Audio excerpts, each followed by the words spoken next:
lazy. I wanna be lazy. Hello, everyone. Sorry, Julie and I have been talking for my goodness, almost an hour to catch up prior to recording. Now we have to start actually talking on record. Yes, now we have to. I'm like, at some point we should probably record some of this conversation. No, we don't want anyone to hear all the shit we just said. No, we just talked mad shit about a lot of things. But so Julie, the last one that we recorded, our Mr. Rogers episode. Yes. I was so nervous when you first started because you didn't tell me who it was, and when you started telling me, I was so scared that you and I had picked the same one. Oh, fortunately. Okay, check your phone. Check your phone. Here I go. Okay. Text. Oh, I had put it on Do Not Disturb. So, Jim Henson, the best. Yes. Welcome to an episode about Jim Henson. Stop I know. it. That is Jim Henson with a cat. That is my new favorite. I know. I love him. Oh, I love him. Young Jim Henson in a forest holding a cat. Looks like a Siamese cat or a Himalayan. Yes. Like, it's really cute. Yes. Oh, I love it. Oh, I can't wait to know everything about Jim Henson. Excellent. But first, Julie, what do we do? Oh, we breathe the shit out. We breathe it all out. I need it today, girl. There's a whole bunch of shit in the world, but we gotta breathe. I gotta breathe out the shit, breathe in anything other, I guess. I should say breathe out the doom, breathe in the joy. Give it to me, Addy. Give it to me good, girl.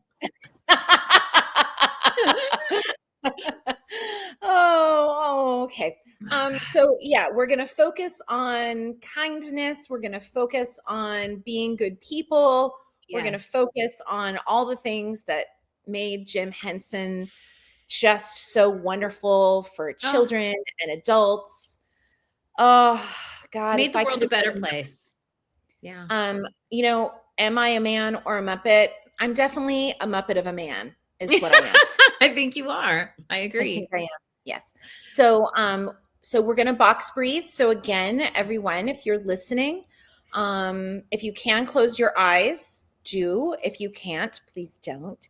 But you can still breathe with us. And so I now invite you to close your eyes, and we're going to do a nice big inhale, 2, 3, 4, hold, 2, 3, 4, exhale, 2, 3, 4, hold, 2, 3, 4, inhale, 2, 3, 4, hold, 2, 3, 4, exhale, 2, 3, 4, hold, 2, 3, 4, inhale, 2, 3, 4, hold, 2, 3, 4, exhale, 2, 3, 4. Yeah, shake it out. I like it. Oh, I'm very excited. If we could clone two men, Jim Henson and Fred Rogers, the world could use both of them again. Yeah, they really could. Excited.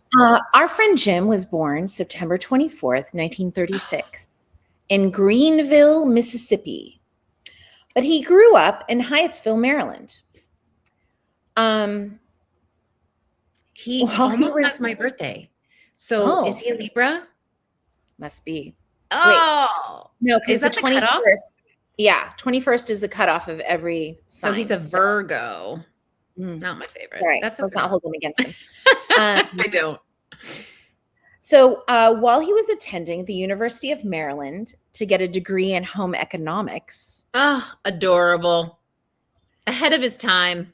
He saw an ad for a puppeteer for a children's show. He didn't know anything about puppets, so he went to the library and learned.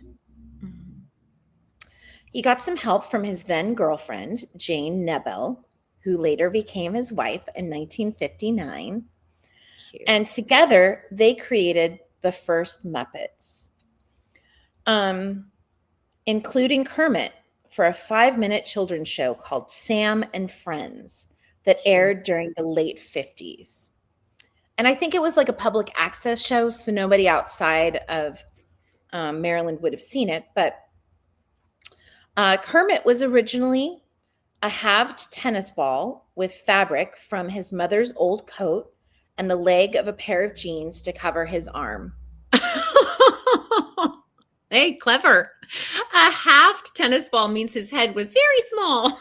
Very small. Cute. Aw. That's cute. So yeah, he got married in 1959. And then after graduation, he had other assistants that worked with him. They did commercials. But it wasn't until 1969 that Sesame Street changed their lives. The word Muppet comes from a combination of marionette and puppet. Okay. Cute. I never knew that.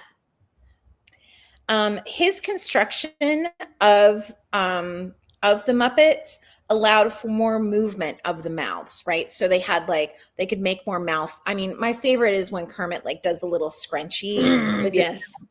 He's annoyed when he's mad or he purses his lips. Yeah. Yes. Yeah. So cute. So in 1963, he officially formed Muppets Incorporated, and he hired Frank Oz as a performer and Jerry Jewell as a writer to replace his wife, Jane, who had to stop performing to raise their children. Okay. They ended up having in total 5 children: Lisa, Cheryl, Brian, John, and Heather. Oh, such nice normal names.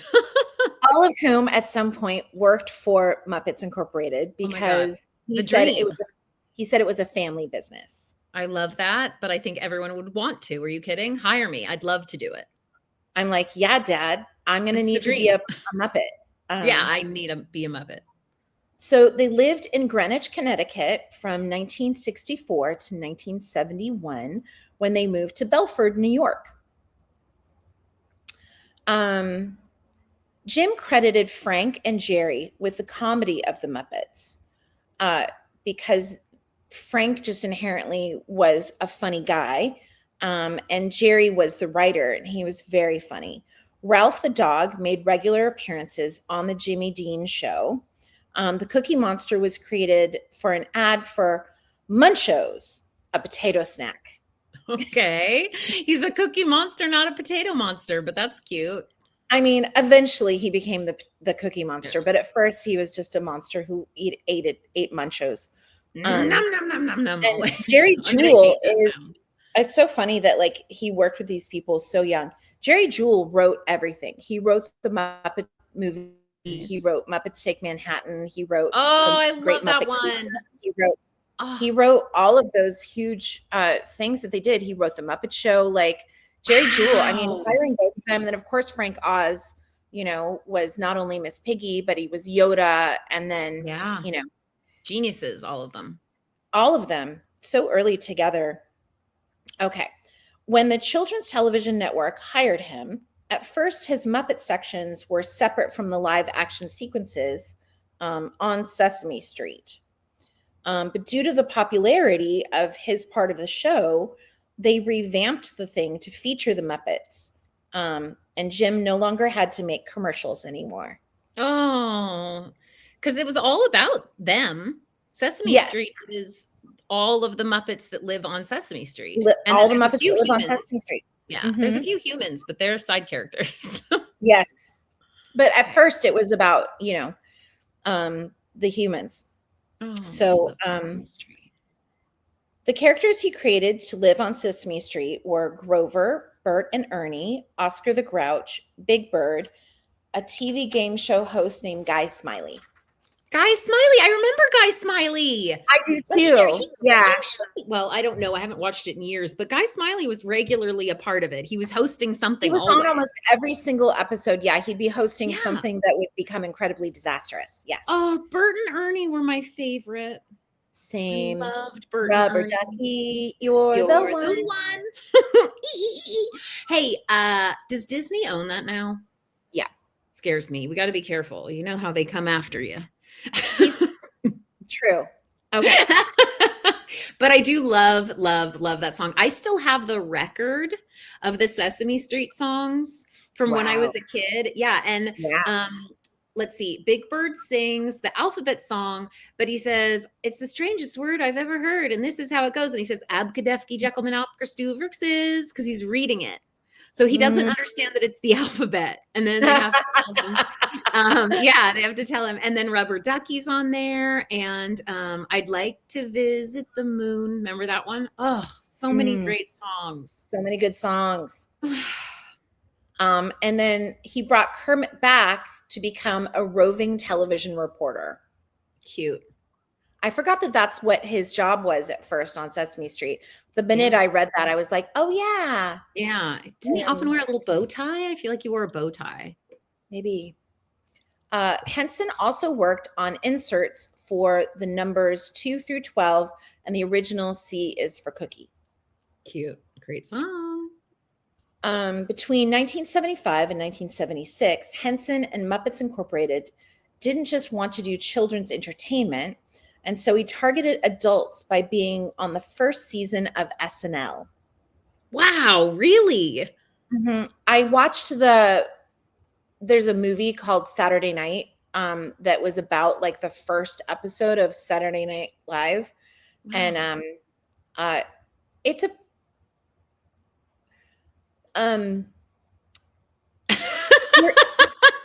I'm like, if you're a kind person, you might not enjoy it, because the people who are portraying, like, you know, Chevy Chase and John Belushi, I mean, they're portraying them as terrible people because they were.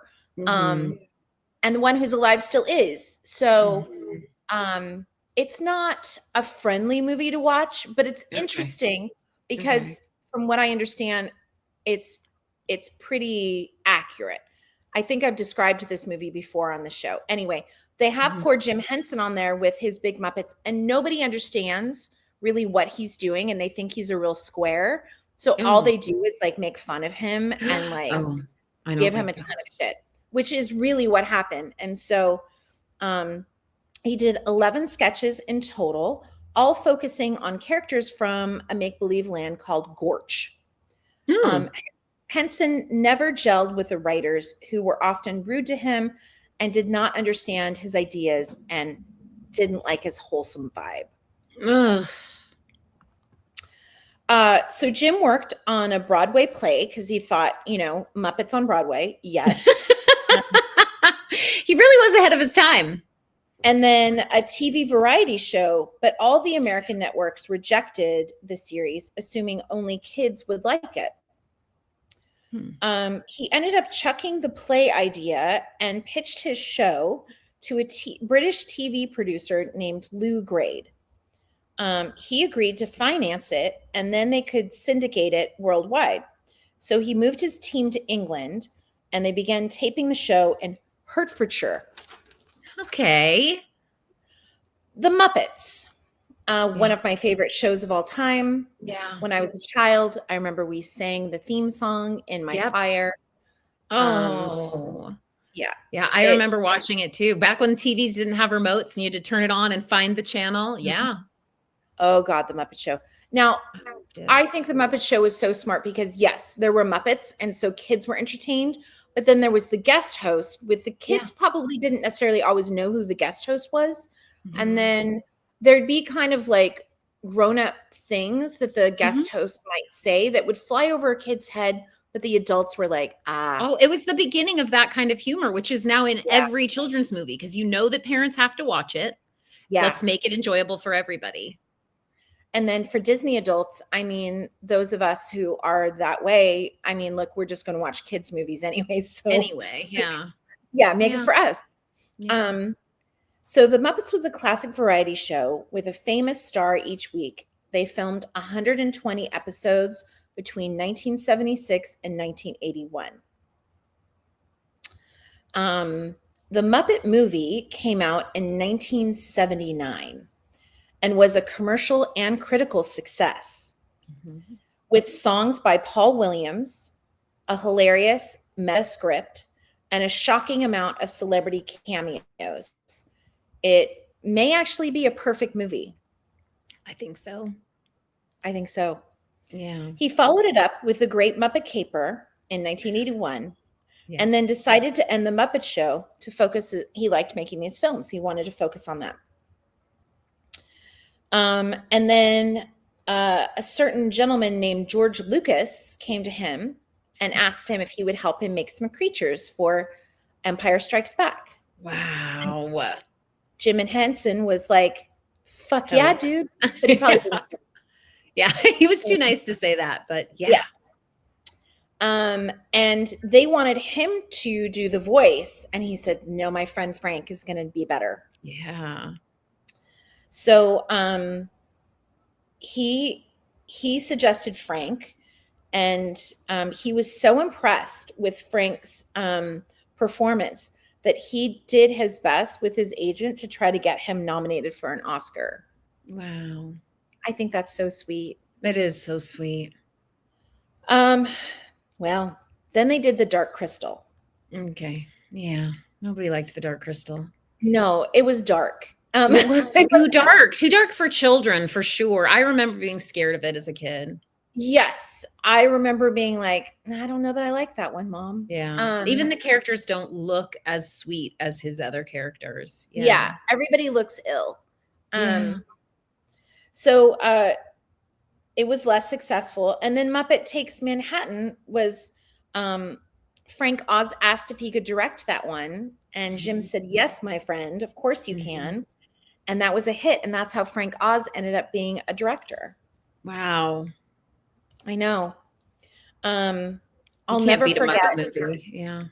There was, I can't remember the name of it, but there was a movie starring Robert De Niro, Edward Norton, and Marlon Brando. Okay. And it was some kind of capery heist movie. Honestly, it might have just been called Heist. I don't know. But Frank Oz directed it. And Marlon Brando, of course, was so famously such an asshole that he refused to speak to the director directly and would only talk to Robert De Niro or Edward Norton, and they would have to communicate with Frank Oz. And Marlon Brando only called him Miss Piggy. We're just going to move on because that is so asshole. I don't even need to comment. We're staying light, girl. We're staying light. We are staying light. Okay, well, guess what happened next? Tell me. Labyrinth. Oh, my favorite. I love Labyrinth. I love Labyrinth. Yeah. Not only do I love the characters and I love the little goblins. Oh, I love all of it. I love the great big giant thing that she falls, that is her friend, like snow bad. I love the music. I love the little bookworm. Oh, I have him on my car. Remember the little, and he says, hello. And then it's, oh, if she'd have gone that way, she'd have gone straight to the castle. Oh, I love him. Yeah, he's on my car. And of course, like many women and maybe men, such a sexual awakening there with David Bowie. Those fucking pants. Tight pants. Those pants. Oh, you just can't beat it. No. No. Yeah. David Bowie. Unfortunately, the movie itself wasn't a success until later. It became a cult classic for sure. Very much so. But Jim really took the failure of that to heart because he really believed that was going to be a big success. So he got a little sad and he started doing a project in Russia about this Russian puppeteer named Sergei Obraztsov. Sure. And he decided to make a film about him. So he went to Russia and did that for a little while. Okay. When he came back, he brought us Fraggle Rock. Oh, Fraggle Rock down in Fraggle Rock. I love Fraggle. The man made no mistakes, in my opinion. I mean, even Dark Crystal. Well, I get it. Oh my God. So I loved Fraggle Rock so much. I identified with Red. Clearly, I still dye my hair red, so that's still a thing. But when I was researching this, I ended up watching some videos about. Do you know the MythBusters? Yes, I Adam love Savage. MythBusters. So Mhm. the guy Adam Savage from the MythBusters was in the Henson creature shop, and he was sort of being shown how all the creatures from Fraggle Rock are puppeteered, and Mhm. he got to like mouth the dozer, and I was like, Tozer. That is dozers, wow. dozers, the I thought little it was creatures that Dozer. made the sugar. Doozer, Yeah, yeah, I thought it was. Oh, I love so it. cute. So freaking Um, cute. and then for those who were young enough, the Muppet Babies. The Muppet Babies. Yeah. I mean, I watched it. Yeah. Yeah. I can I still did sing not. the song. Yeah. Yeah. He also did something called the Jim Henson Hour. I don't really remember. And Mm-mm. then in 1989, he sold his company and his characters to the Walt Disney Company for almost $150 million. Okay. I know. That's a lot of money That's back then, too. is a chunk of change. I mean, Disney just grabs it up. If it's for kids and positive, enjoyed, and liked, Yeah. Disney will pay for it. Yeah. Well, and I mean, he was a great thinker and he was a great creator and an artistic mind, but it's got to be hard at a certain point to manage a company that big, you know? Mm, Yeah. yeah, I'm sure. It was a lot of Sometimes work. it's And better he was to getting older. He's getting older. Yeah. In 1986, he and his wife separated. Oh. They never divorced, but he did date some other women, but nobody for like a long time or anything like that. But yeah, so I mean, they were together almost 30 years. That's a long time. It's a very long time. Good for Yeah. them. Yeah. Okay. Then in May of 1990, he told his publicist he was tired and had a sore throat, but he didn't believe it was serious. He flew to Alaska with one of his sons on the 12th of May to visit family. And he came back to New York and canceled work on the 14th. He woke up at 2 a.m. on the 15th, coughing up blood, but he didn't want to go to the hospital. Okay. Man He brain. finally agreed, but basically he'd had strep throat. Untreated strep will kill you. So it had caused all of his organs to shut down, and he died May 16th at the age of 53. I didn't know that. I didn't Yes. know that. The Oh, doctors said if he had come in 2 days earlier, they would have been able to save him. you have to go into the doctor. You gotta go to the doctor. Now, Yeah, he was raised as a Christian Science. Yeah. So So I no think doctors. I think he didn't continue to be one, but I think he probably had a hesitancy to go to a doctor, but also men are stubborn creatures who refuse to take care of themselves. So yeah. But I mean, it's the smallest thing. You just get on some antibiotics and you'll be fine. But a strep throat will kill you. Yeah. It will. The doctor stated he might have survived if he'd come in even 1 day earlier.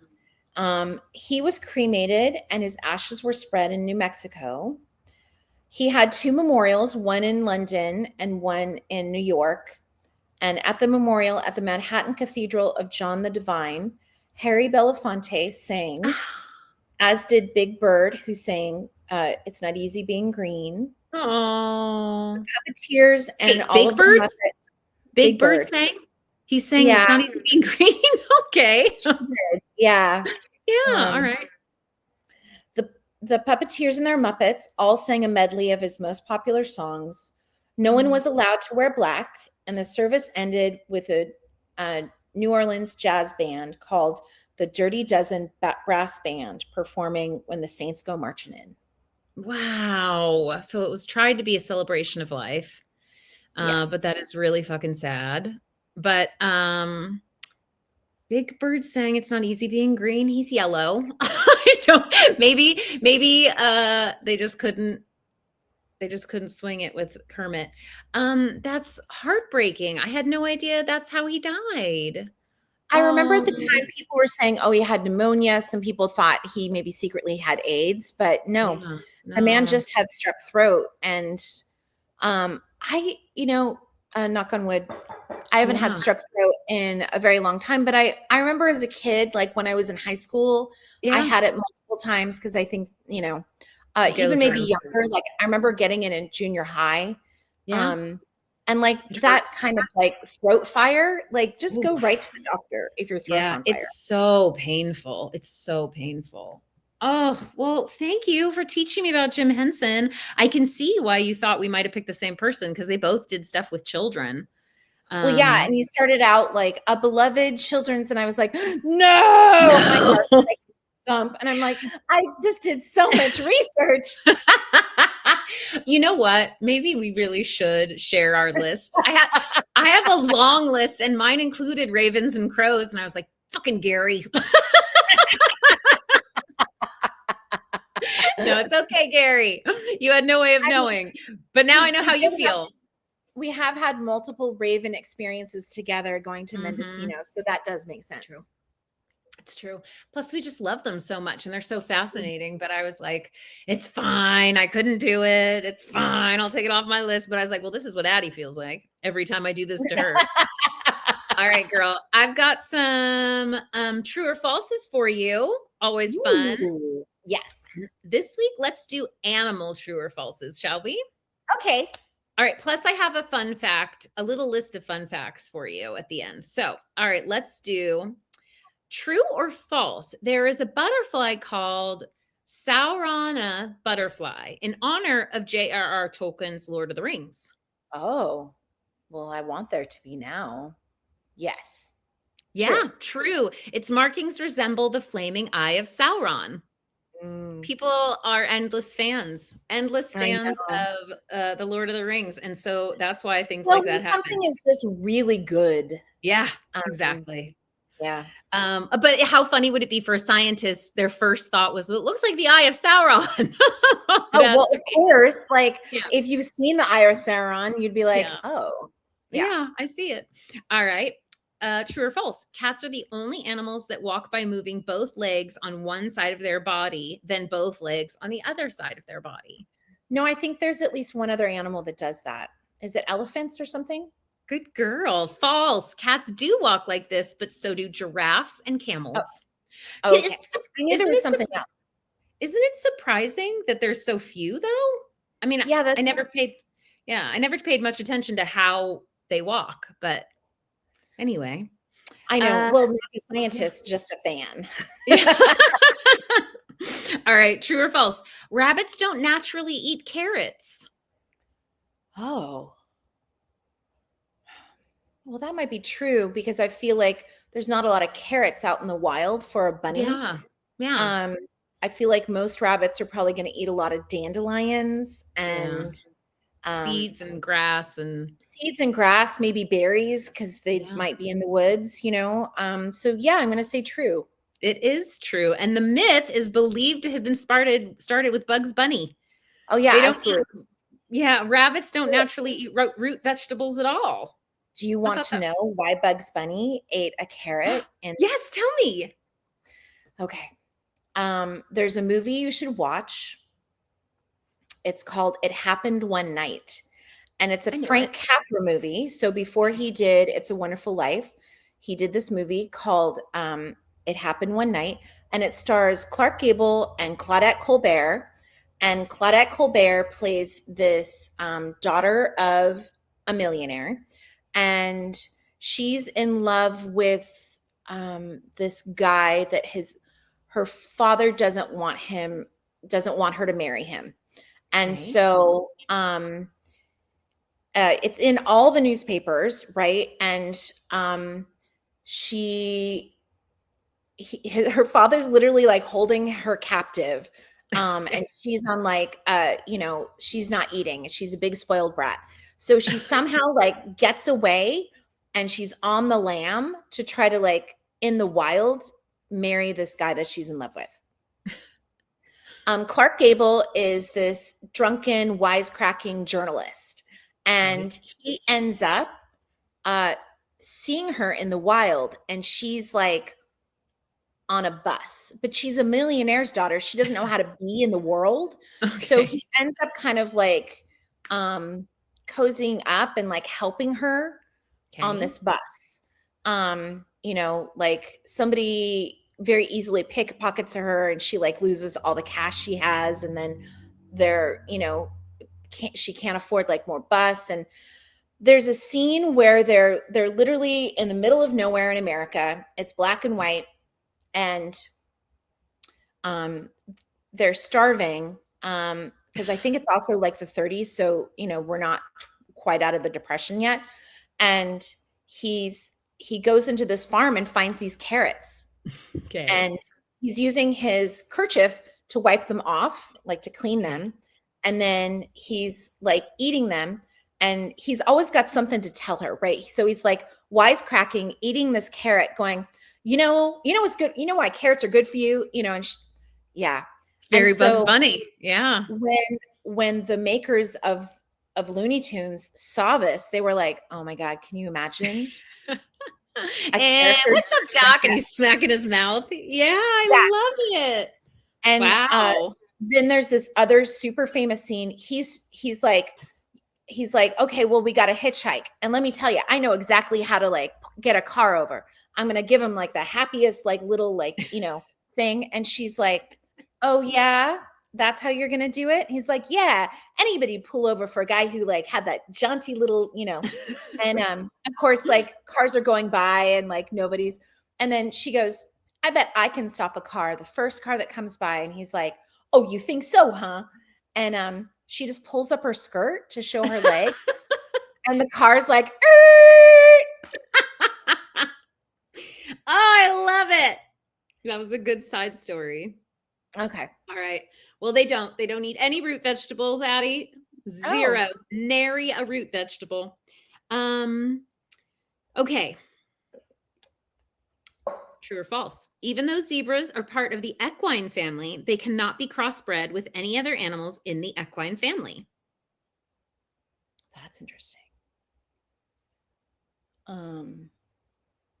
I guess that would only happen if they were already crossbred themselves or something. But I thought I heard that like a zebra had made it, like that's what they thought. And then they saw like a combination, like a zebra had mated with a donkey or something. I'm going to say false. You're right. Okay. So it's false, but here's why I loved this one. In fact, they can, and some of the crossbreeds that already exist include a zorse. Oh, a zebra horse. Yeah. A zebrule, which is a zebra mule. A zonkey, which is a zebra donkey, which I think sounds adorable. And a zony, a zebra pony.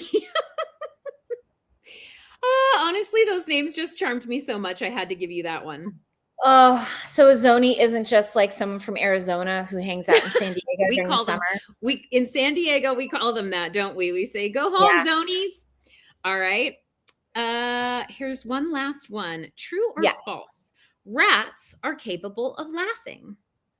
Oh, I want that to be true. True. It is true. Rats are ticklish. They're ticklish and they will laugh when they play or are tickled. It's a high-pitched ultrasonic chirp, so only special equipment can pick it up. But they do. Isn't that cute? Laughing rats. Oh, that'd be a great club name, the Laughing Rat. Oh, that would be a good band name. So many things. Okay, so those are your true and falses for the day. Now I have some cute fun facts, also animal themed. I stick with animal themes. We just love animals around here. Yes, we do. So, there are laundry lists all over the internet that you can find of names for groups of animals, which Gary touched on in the Ravens and Crows. We know that crows are a murder of crows, but there are some very fun ones, and I'm leaving my favorite for last. So a dazzle of zebras. Come on. A dazzle. It's adorable. A bloat of hippos. Oh. It's almost a cruel way to describe their appearance, but I like it. It's mildly fat phobic, but I understand. It is. All right. A Kindle of Kittens. Oh, A Kindle. Kindle. I know. There's more names because, they call them a litter usually, but there are other names for it. Because I thought it was a clouder. A cloud. There's a clouder of cats, I think. Oh. So these are kittens. Okay. Gotcha. A prickle of hedgehogs. Adorable. Oh, yes. A prickle. They are very prickly. This one's funny. A business of ferrets. I don't know why they're a business. Oh my God. The pub next door to the laughing rat is the business ferret. I know the business ferret. Some of these just describe like their behavior or their movements, which I really like. Okay. So this one's cute. Sure. A scurry of squirrels. Oh, they do scurry. Yeah. So much scurrying. I see them all day long on my back fence. Oh, I love them. They scurry constantly. Okay. A romp of otters. Also their movement. Romping. Yes. There's a lot of romping. Okay. This one's cracks me up. A conspiracy of lemurs. Lemurs. I love lemurs. Yeah, that's a good one. Okay. A muddle of guinea pigs. A muddle. Not a huddle. A muddle. Yep. This one's great. I think we've all heard this, but it's great. A parliament of owls because they're so damn smart. The wise old owl. They're not actually. They've little tiny walnut brains. No, when I went, I used to go to the zoo regularly, back when I had money to go to a zoo. And I remember that, they come out and they show the animals sometimes. And so there was like a handler with like a big owl on her arm. And oh my God, you kind of get up close and you get to see like how the feathers look. And, she gently pulls the wings out so you can kind of see what that looks like. And she's like, they're always depicted as wise old owls, but the brain is the size of a walnut and they're not bright at all. It's all instinct. Wow. Why do we always make them seem so smart? Which is why I love Winnie the Pooh even more because Owl is supposed to be wise, but he's dumb as a post. So it's and perfect. I'm like, oh, there you go. Yeah. He's perfect. All right. A crash of rhinoceros. That's great because yes. Yes. Because they would crash. They would crash everything. All right. These are my two favorites. So a flamboyance of flamingos. Perfect. So perfect. And my absolute favorite and the one I was starting with and the reason I did this, a loveliness of ladybugs. Stop it. Loveliness? It's called a loveliness. I know. Isn't that cute? I mean, Clint pointed out, he's like, I don't think I've ever seen a group of ladybugs. And I'm like, yeah, you're right. They kind of hang out by themselves. But if I did, it would be lovely. I've seen a loveliness of ladybugs. Like sometimes you walk up to a plant and it'll be covered in ladybugs. When there's aphids on it. When there's aphids, And so they're like, nom, nom, nom. But yeah, I've seen a loveliness of ladybugs. You've seen a loveliness. I used to go with a little girl that I nannied 100 years ago to the garden supply store, and I'd buy the things of ladybugs because you could buy a little, like an ice cream carton, and we'd release them into the garden just because it was so fun to see that many ladybugs all at once. But that's the only time I've ever seen them all together. Baby ladybugs, hideous. Adorable when they're adults. Oh, they're hideous. Don't even look it up. They're scary looking. But I don't know why. They change a lot. But absolutely darling and truly very lovely. So spot on loveliness of ladybugs. All right, girl. Well, that's all of our facts and funness for the day. But do you have anything you can share that has been, I know you've had a very rough few weeks. Yeah. Anything bringing you joy? Nothing there. Yes, there's been some positive moments. So I will say, because this is kind of timely, because it literally just came out, but I was able to go and see the Odyssey. And look, it's not it's not like a super positive up with people kind of film, right? It's there's a journey and it's hard and battling and but I will say to see a movie in today's world that is all done on set, as practical as humanly possible, with just really good script, really good actors. Nice. Anne Hathaway's perfect, Oh. gorgeous face, She is perfect. huge on the screen, up against really good actors, right? So you see her in scenes with Matt Damon, you see her in scenes with Robert Pattinson and Tom Holland, and she's just pitch fucking perfect. And the musical score is so well done, and it, you know, lifts you up and it holds you, and it like, it's contemplative. It's just so well done, and there's great action. And Wow. All right. the interesting thing that Nolan did is he took a 3,000-year-old story and wrote the script to give you an important lesson or moral for what is happening in the world today. Nice. Good. Love it. He didn't have to do that, but I'm No. glad that he did. Good. Okay. If you were thinking it in any way, shape, or form that you would want to see this movie, you should see it on a big screen. It will not be the same on your television. Yeah, that's for sure. Wow. Okay. That's some joy. I'm proud of you for finding joy even when life is rough. Yeah. Well, you know, you got to do something. You got to do something. That's what I'm telling you. Like, you got to do something. Do something. Yeah, it is. It's been like 100 degrees here, which is really rough because I just do not function well in the heat. But Sure. I did, like I told you, I went to coffee with two of the girlfriends I have from work who I haven't seen because I work in a school. So I haven't seen them all summer. And I have to say, it was a reminder that sometimes it's good to be surrounded with people. I tend to keep to myself. I really do. I tend to like my own company. I mean, my family, obviously, but Yeah. it was really, really nice to just spend 2 hours chatting, catching up, hearing about their lives and their kids and what's going on with them while drinking overly priced, delicious coffee.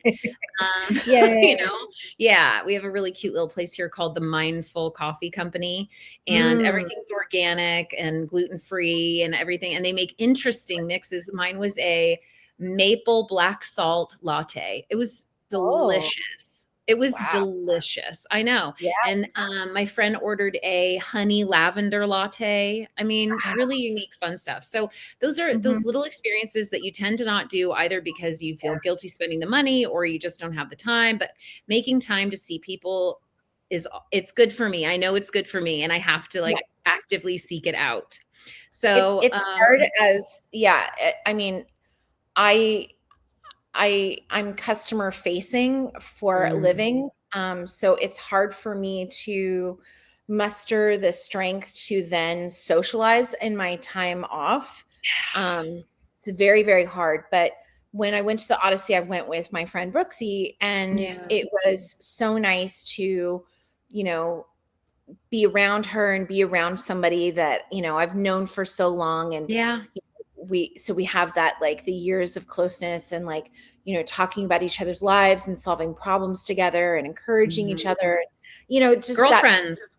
We need our girlfriends. Absolutely need our girlfriends. I don't so what good. would life be? Like, what would life be without our girlfriends? So Pointless, useless. Pointless and filled with a lot of male energy. So yeah, I'm proud of you. We both did something for ourselves by seeking it outside of home with a girlfriend. And that's, you know, a small joy, but a big one also. Yeah, I'll take it. So it was a good reminder. It was a good reminder to do those things for yourself occasionally, even though they take and require so much effort to plan, you know? Yes, absolutely. Yeah. All right. Well, that was fun as usual. My 45 minutes of joyful therapy with you. Yay. Thank you, my love. Thank you. And to any and all who are listening and are watching, we appreciate the time and energy it does take to sit through our